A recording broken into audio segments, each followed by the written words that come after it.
Hey guys, what's going on? This is Clay, and I am playing some Starcraft 2 today. This is in the online multiplayer ladder. There I am wishing my opponent good luck and that he has lots of fun. I am playing as Zerg, and we're playing against a blue Protoss named Snowflake. Nice guy. This was in the upper levels of the silver ladder. I'm currently somewhere in the top 3, I think, of my silver league. So yeah, just working through that, and I played this game and thought it would be a good one to just kind of display what I've learned about Zerg and what I like about Zerg, what I think are some of Zerg's strengths, and yeah, just going to kind of talk a little bit about, getting into Zerg as a beginner. I've only been playing this game for a couple of months now, and having tons of fun with it, but, Zerg is kind of a tough race to learn. There are a lot of little different things to know, and just kind of, they're very different from both Protoss and Terrans, so it just kind of makes things interesting.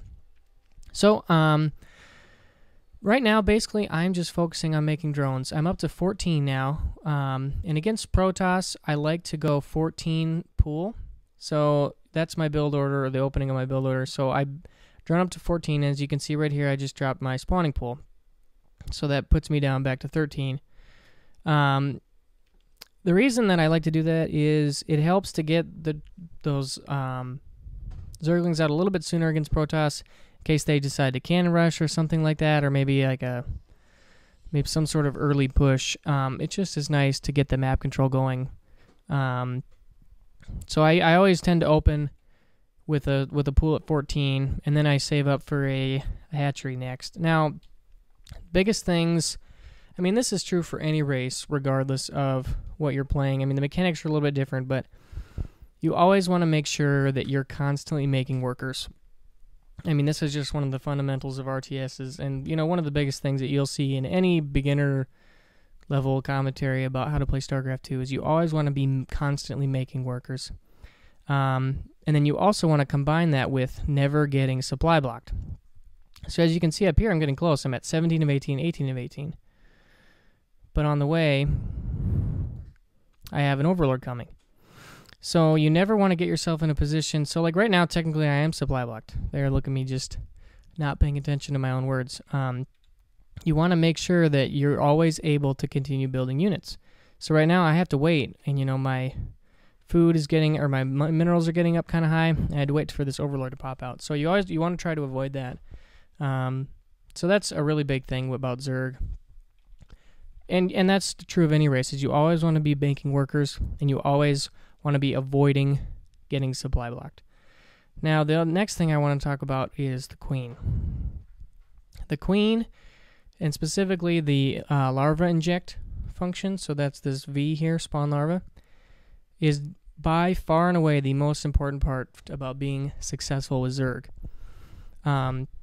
So every 40 seconds, these little greens, see right there, the larva just popped. Now you want to spit that larva. There we go. You want to make sure that you keep this queen's energy as low as you can, so that you're constantly spawning those larvae. Now, if you get behind, you'll notice that your food is going to skyrocket. You're going to have way more minerals and gas than you can spend because you don't have enough minerals to make units on. You're going to get behind, and it's going to be bad. So you always want to make sure that you're spawning larvae.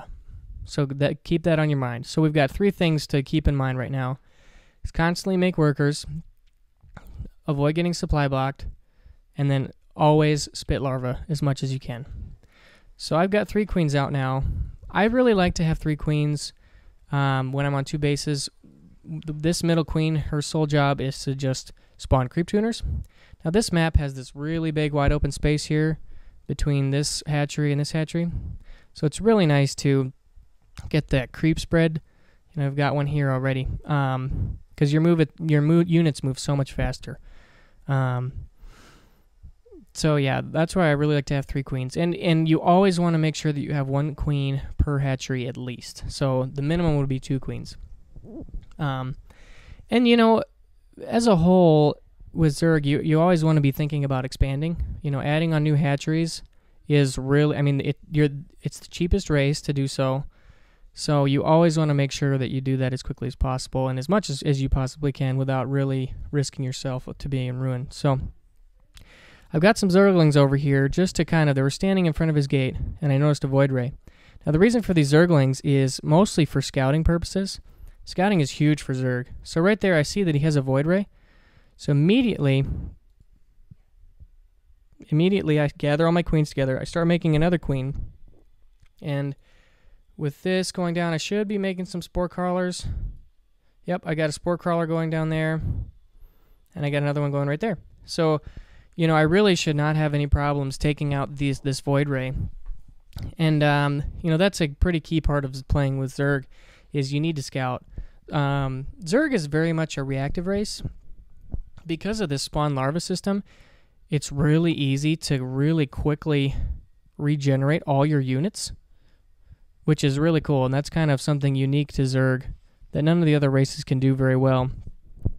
So you want to make sure, that you allow yourself to play to your race's strengths. So Zerg is able to really quickly regenerate all their units. So, that's why you want to make sure you have a scout. So I've got this Overlord here.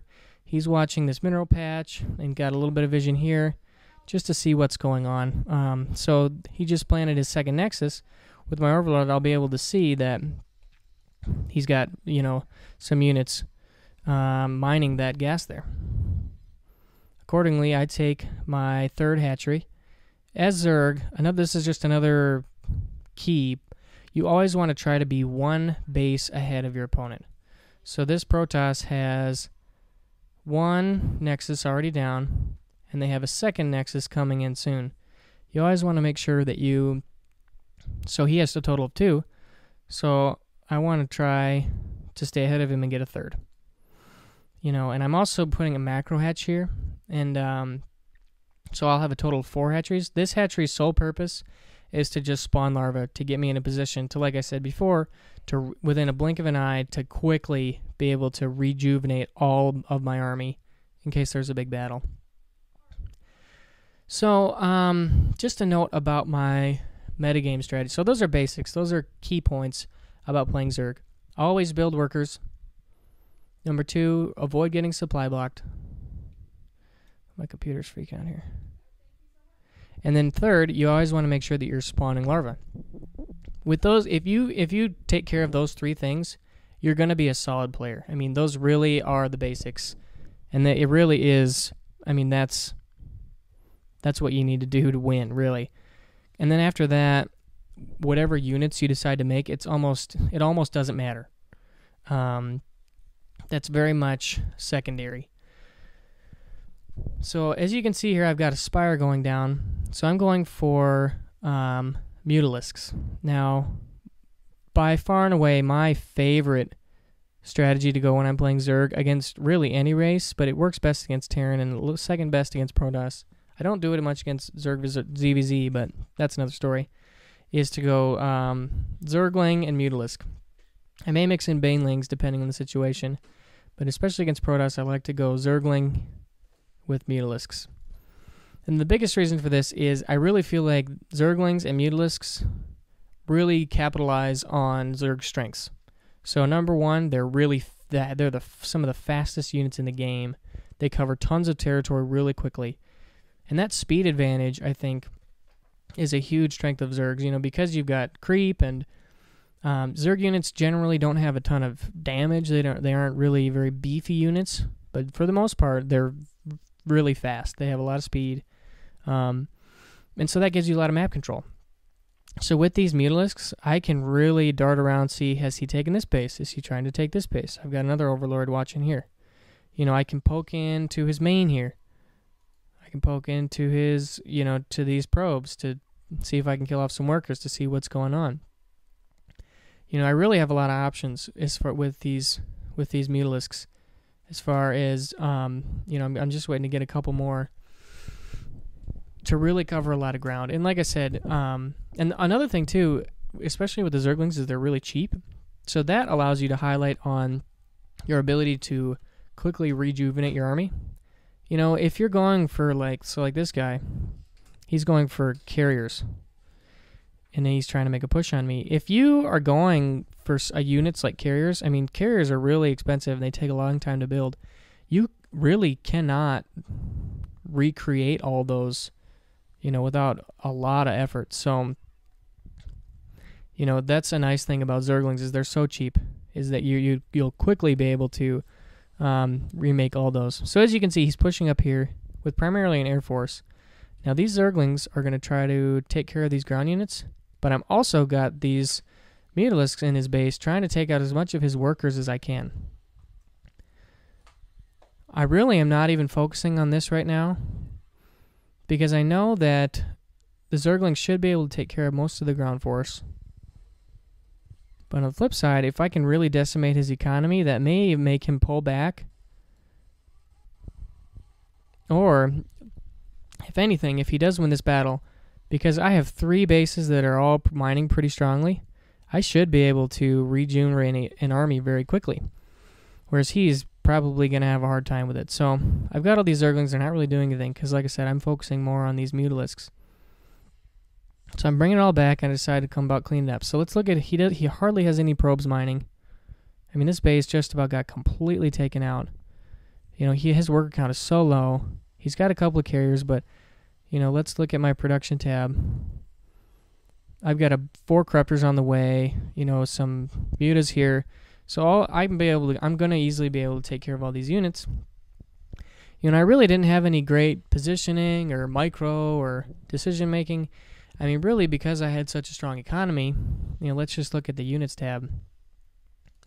I have 53 drones, which actually is not a huge amount, and he only has 12. So because I have so many workers, it's going to be really easy for me to quickly remake my army. And, I'm going to be able to use these corruptors to take care of this carrier, these 2 carriers. I've got Zerglings over here taking out his base. I mean, I'm in really good shape here. So with these carriers, that causes him to leave the game. So overall, I felt like this was a pretty successful game against Protoss. It was a bit of a funky strategy for him to go with so many carriers and to push out so early. And at the same time, he really did not do a good job of protecting his workers. With those Mutalisks, I was able to take out a lot of them. And also, he really didn't make a ton of workers, which really hurt him. So once I was able to do some damage with the Mutalisk, he did not have any economy to fall back on. And so, this really highlights some of the strengths of Zerg is your ability to really quickly make a cheap army and to just overwhelm with mass numbers. So just to review a couple of basics that you want to really try to focus on is always make workers. I mean, whether you're playing Zerg, you need to make drones. If you're playing Protoss, you need to make probes. Or if you're playing Terran, you make SCVs. That's true no matter what. Is always make workers. Number 2 is try to avoid getting supply blocked. I'm up to 168 in supply. Got a ton of overlords just kind of high-fiving over here. And that's a little bit excessive, but I did lose most of my army to this attack, trying to defend it off. But you really want to make sure that you're never getting blocked. Even if it's for like 20 seconds or so. I mean, those are 20 seconds where you could be making an army, and those seconds really add up.